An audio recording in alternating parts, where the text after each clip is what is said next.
हिंदुओं को एकजुट करने के लिए देश भर में भिक्षा यात्रा रहे स्वामी दीपानकर भगवान दूधेश्वर की पूजा अर्चना की।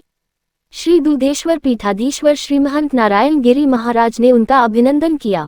महाराज श्री व स्वामी दीपानकर ने कहा, धर्मगुरु चिन्मय कृष्ण दास की रिहाई के लिए केंद्र सरकार हस्तक्षेप करे। गाजियाबाद, हिंदुओं को एक सूत्र में पिरोने के लिए देश भर में भिक्षा यात्रा कर गांव-गांव में जाकर जाति हटाओ हिंदू एक हो जाओ की अलग जगाने वाले स्वामी दीपानकर मंगलवार को ऐतिहासिक श्री दूधेश्वर नाथ मठ महादेव मंदिर पहुंचे।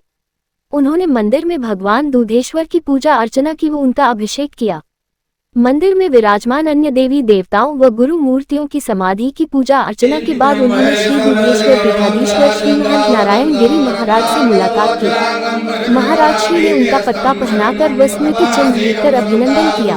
स्वामी दीपानकर व श्री दूधेश्वर पीठाधीश्वर दिल्ली संत महामंडल के राष्ट्रीय अध्यक्ष श्री पंच दशनाम जूना अखाड़ा के अंतर्राष्ट्रीय प्रवक्ता व हिंदू यूनाइटेड फ्रंट के अध्यक्ष श्री महंत नारायण गिरी महाराज ने पत्रकारों के साथ बातचीत भी की। स्वामी दीपानकर ने कहा कि आज बांग्लादेश ही नहीं खुद भारत में भी हिंदू सुरक्षित नहीं है। हिंदुओं पर आए दिन हमले हो रहे हैं। समूचे हिंदू धर्म को भी निशाना बनाया जा रहा है, तो इसका एकमात्र कारण हिंदुओं का एकजुट न होना व विभिन्न जातियों में बंटना है। उनकी भिक्षा यात्रा का उद्देश्य जातिवाद को खत्म कर हिंदुओं को एक सूत्र में पिरोना है। अपनी यात्रा के दौरान में जगह जगह हिंदुओं के बीच जाकर उनसे भिक्षा स्वरूप जातीय बंधन से मुक्त होने का संकल्प मानते हैं, एक सनातनी होने का प्रण दिलाते हैं। श्री महंत नारायण गिरी महाराज ने कहा कि स्वामी दीपानकर की भिक्षा यात्रा हिंदू सनातन धर्म को एकजुट करने में अहम भूमिका निभाएगी। आज पूरे विश्व में हिंदुओं की जो दुर्दशा है और बांग्लादेश व पाकिस्तान जैसे देशों में हिंदुओं पर जो अत्याचार हो रहा है, उसका एकमात्र कारण हिंदुओं का विभिन्न जातियों में बंटना ही है। जिस दिन हम जातिवाद के बंधन से मुक्त होकर एकजुट हो जाएंगे, उस दिन पूरे विश्व में सनातन धर्म का परचम लहराएगा और हिंदू पूरी तरह से सुरक्षित होंगे। हिंदुओं को जागना होगा और एक होना होगा, तभी उनका मान सम्मान व अस्तित्व बच पाएगा। स्वामी दीपानकर व श्री महंत नारायण गिरी महाराज ने बांग्लादेश में हिंदुओं पर हो रहे अत्याचारों, मंदिरों पर हमलाएं व हिंदुओं के प्रतिष्ठानों को निशाना बनाए जाने तथा बांग्लादेश में इस्कॉन के धर्मगुरु चिन्मय कृष्ण दास की गिरफ्तारी की निंदा की।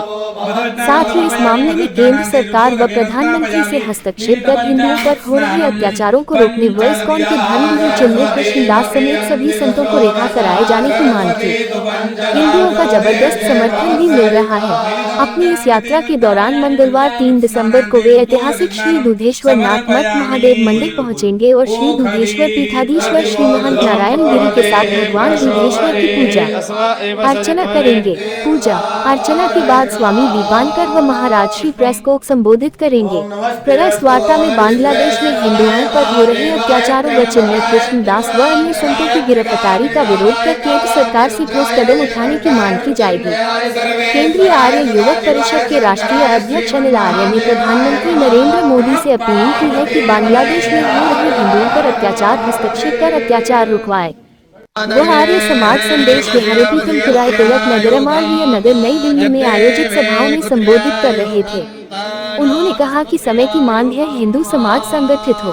बांग्लादेश में हिंदुओं पर हो रहे उत्पीड़न पर आर्य समाज रोष व्यक्त करता है। मंदिरों को तोड़ना व जलाना अत्यंत निंदनीय व मानवता को शर्मसार करने वाला है।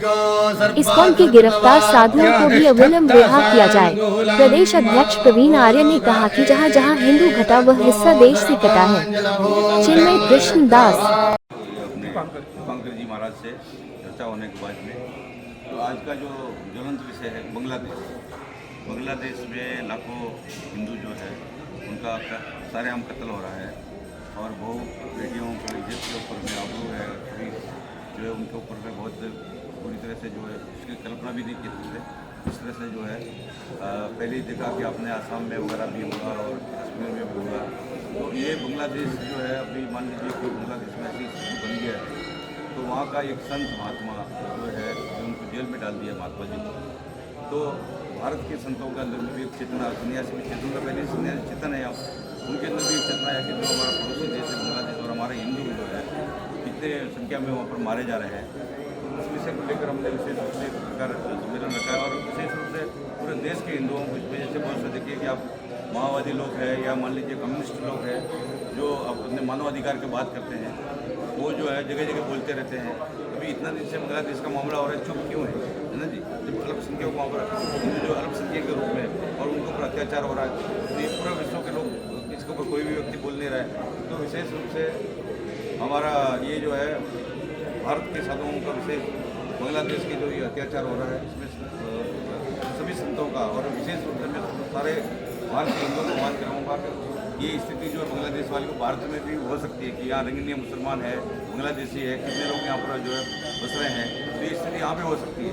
तो इसलिए चेतने की जरूरत है। आपके सामने देखा कि अजमेर मामला हुआ और कितना स्थिति हुआ, चंबल का जो हुआ, चंबल के मामले में जो जहाँ पर सरस्वती तीर्थ है वहाँ पर भगवान की जो है और जो चौरस से मतलब 24 कोस का यात्रा है, और सभी प्राचीन 700 साल मुगलों का राजा के रहने के समय में कितने मंदिरों को तोड़ दिया गया, और वहाँ हम लोग कानून के रास्ते से वहाँ पर सर्वे करने के लिए मांग किया, उसमें खतरा हुआ, कितना घटना हुआ है, बहुत सारी बातें वहाँ पर हुई। तो ये विशेष रूप से हम लोग विशेष पत्रकार का सम्मेलन करने का लक्ष्य है कि हम लोग हिंदू चेतन होना चाहिए। जैसे हमारा चक्रपाणी जी ने कहा कि हिंदुओं को जो है जातिवाद में बचकर हिंदू समन्वय हृदय रूप एक मंच पर आना चाहिए। हमारी सब जातियों का हम सम्मान करते हैं, जाति सब अपनी जगह पर रहे, उसको विनाश करने की बात नहीं करते, परंतु हमारा कहते हैं कि वो जाति समन्वय हो, उनमें आपस में प्रेम हो। स्वामी जी ने बहुत विशेष एक बात किया कि कई पत्रकार बंधुओं से विशेष रूप से आग्रह है कि कहीं पर भी जब आप चुनाव होता है तो ये बोलते हैं कि भाई जो है मुसलमान आबादी इतनी है, उसके बाद में हिंदुओं में जब जाति गिनने शुरू करते तो यादव है, राजपूत है, ब्राह्मण है, ये गिनने शुरू करते तो वहाँ भी एक जाति के नाम से हिंदू बोलना चाहिए कि मुसलमान इतनी आबादी, हिंदू इतनी आबादी। तो इस तरह से आप लोग भी चेतन रहेंगे तो निश्चित रूप से आने वाले समय में बहुत बड़ा जो है आपको उपकार होगा। संबल में आग लगी पड़ी है, संबल के बारे में क्या कहना चाहेंगे आप? अब तो बांग्लादेश में आग लगा पड़ा है, पहले वो देखिए।